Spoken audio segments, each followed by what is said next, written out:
Ngayong 2025, isa sa ipinagmamalaking accomplishment ng administrasyon ni Pangulong Ferdinand R. Marcos Jr. ay ang pagpapailaw sa paaralan sa Pag-asa Island sa West Philippine Sea. Panoorin po natin ito.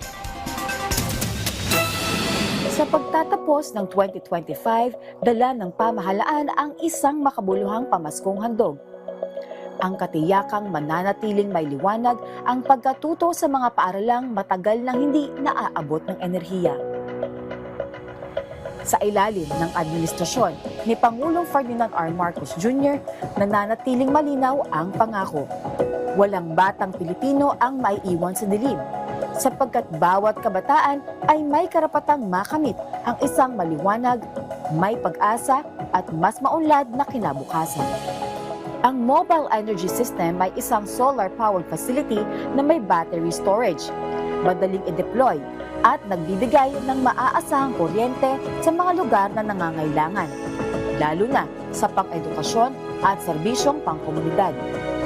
Nung dumating po ang mobile energy system, nandun po ako sa eskwelahan at kami po ay sobrang natuwa sapagkat alam namin na napakalaking bagay na maaring maitulong ng mobile energy system, lalong-lalo na sa amin sa paaralan, sapagkat alam naman natin ngayon na ang pagtuturo ay lalong mas mabilis, mas madali, at mas epektibo kapag mayroong kuryenteng ginagamit, lalo-lalo na during the delivery of instruction ng mga teachers po natin na gumagamit po ng TV, gumagamit po ng mga laptops, ng ibang mga instructional materials na kinakailangan ng kuryente.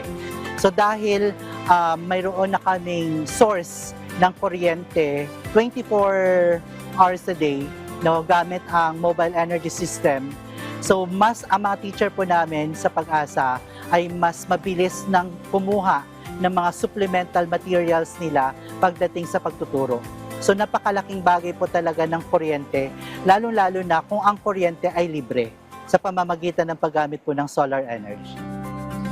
Dahil sa patuloy na suporta ng pamahalaan sa pamamagitan ng makabagong kagamitan at maaasahang kuryente, mas nagkaroon ng lakas ng loob ang mga guro na makipagsabayan at patuloy na mangarap para sa kanilang mga mag-aaral.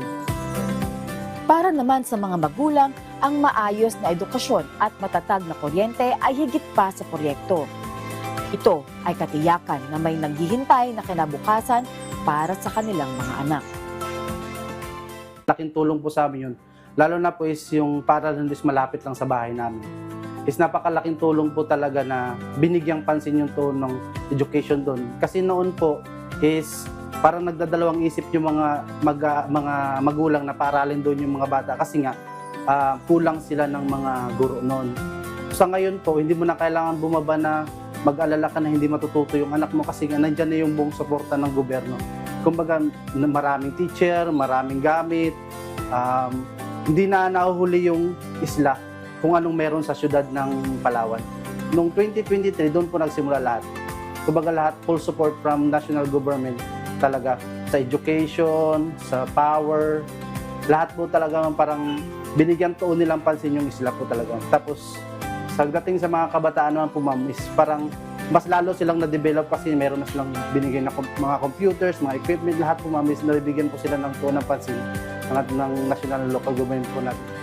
Ang kagandahan ay sigasig ng suporta ng national sa pangunguna ng ating mahal na Presidente Ferdinand Marcos Jr.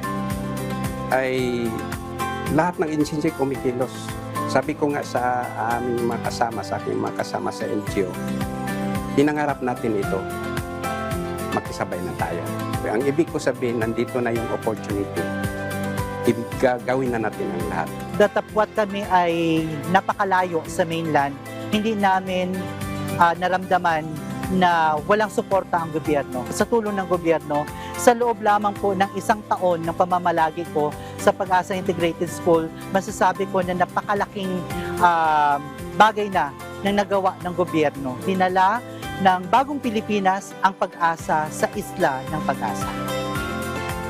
Isa lamang ito sa patunay na ang Bagong Pilipinas ay walang pinipiling paglingkuran. Dahil sa Bagong Pilipinas ay walang maiiwan.